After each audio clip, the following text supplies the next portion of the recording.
Hello everybody, Assalamualaikum warahmatullahi wabarakatuh. Welcome in English lesson with Ms Astri again.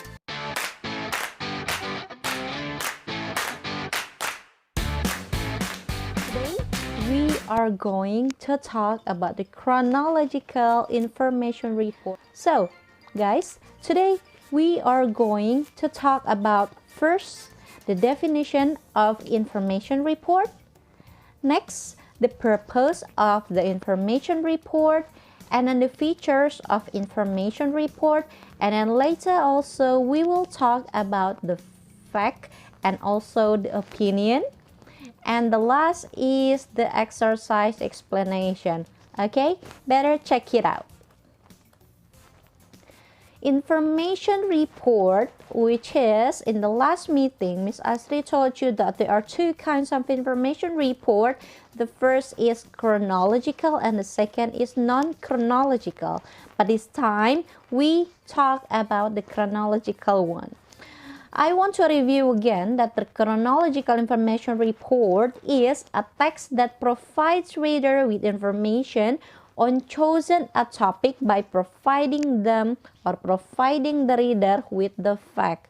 Okay, so this text gives the reader information or new knowledge about several topics. Okay, next, the purpose of chronological information report is to classify and describe factual information about a certain topic or theme.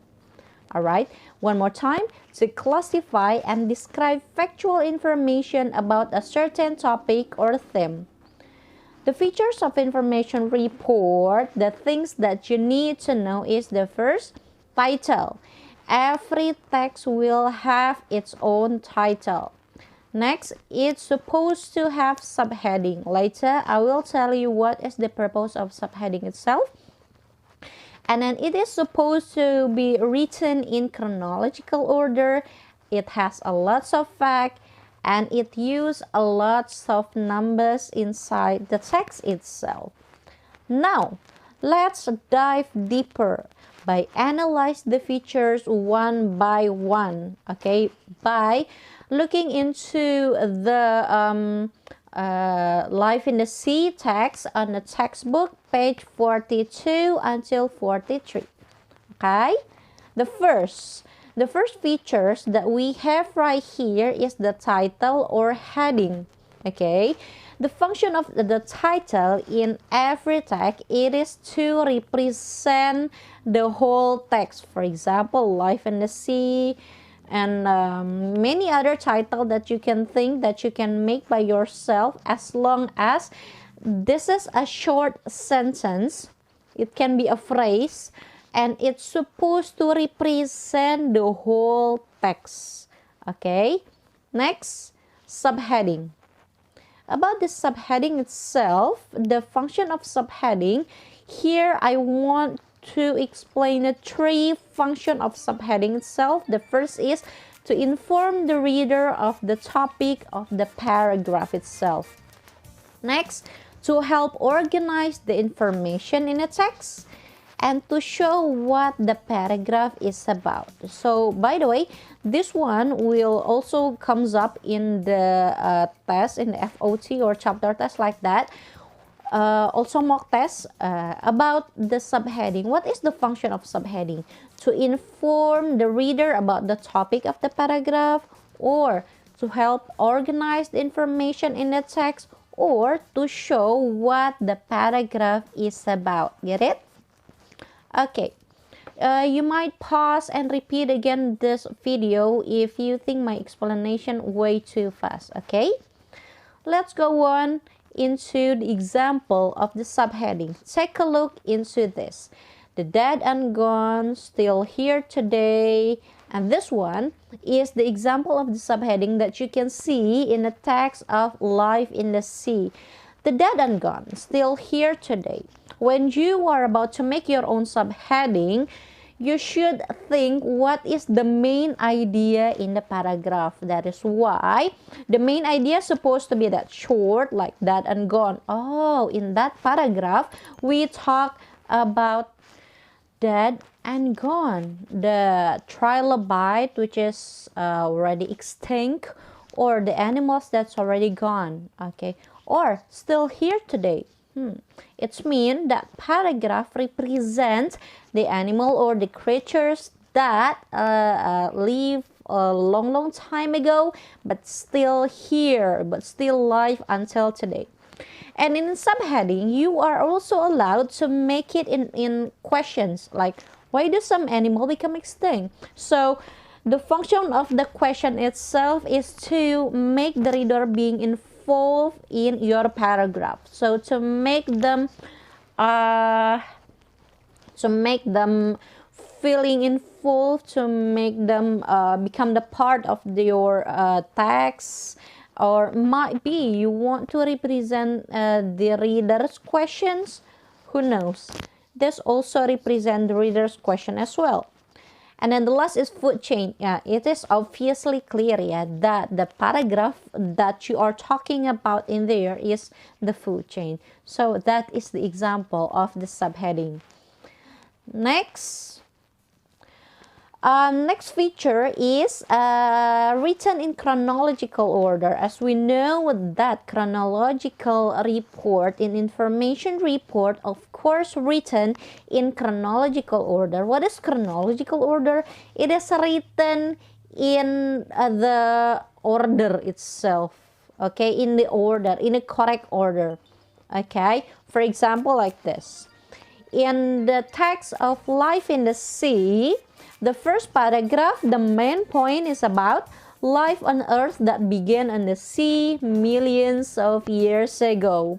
Meanwhile, on the next paragraph, it talks about the earliest animals live on Earth, right? Now, take a look into this one. The earliest animals live on Earth. That also in chronological into the next paragraph, the earliest animal that still live until today. Take a look into the chronological. Start from the creature that lived millions of years ago.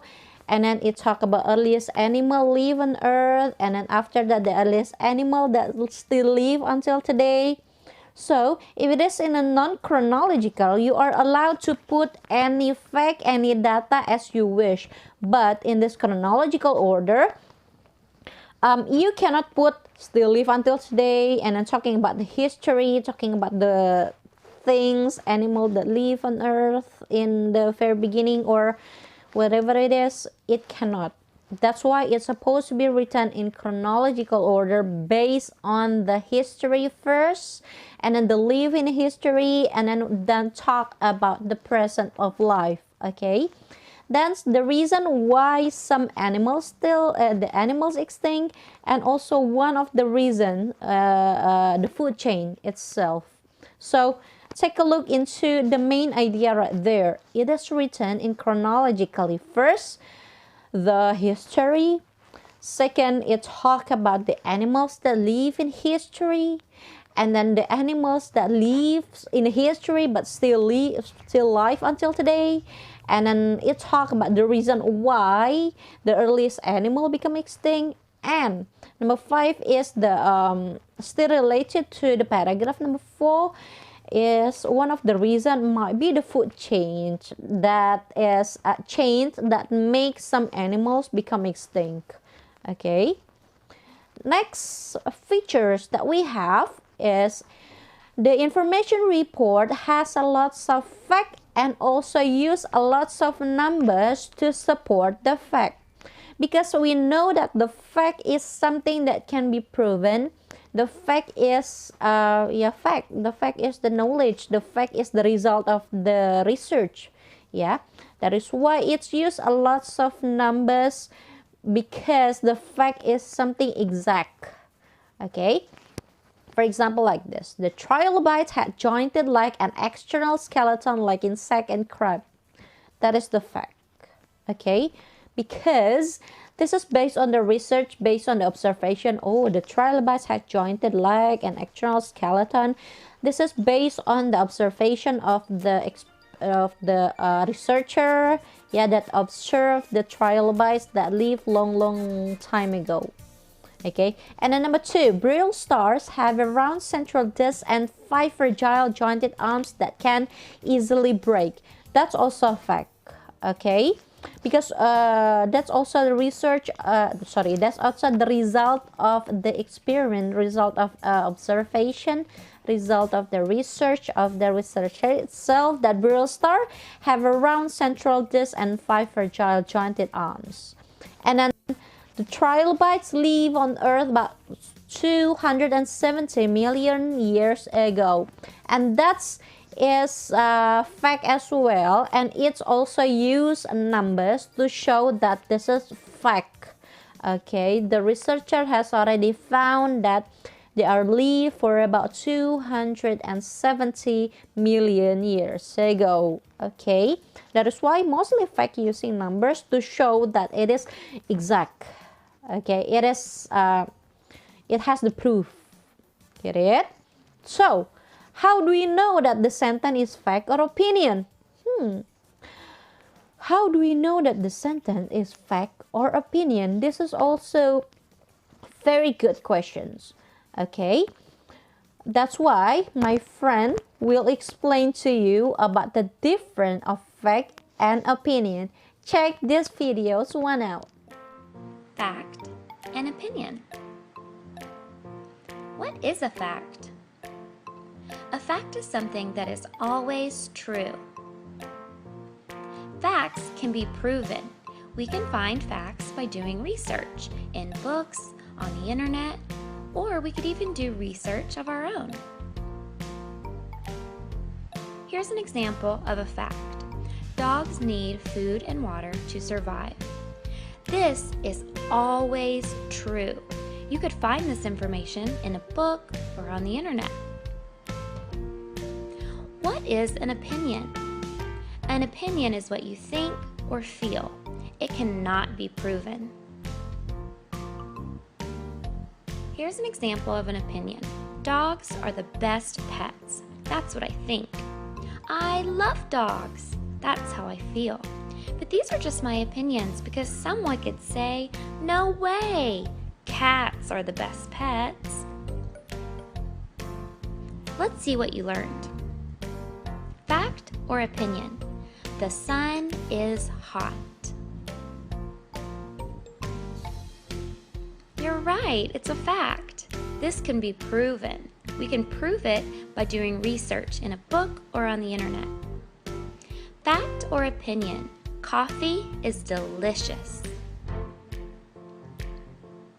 You're right, that's an opinion because someone could say, ew, coffee isn't delicious. Fact or opinion? An apple is a fruit. You're right, it's a fact. An apple is a fruit. That is always true. So remember, if you're trying to figure out whether something is a fact or not, you can ask yourself, is it always true? Can it be proven? And if the answer is yes, then you found a fact.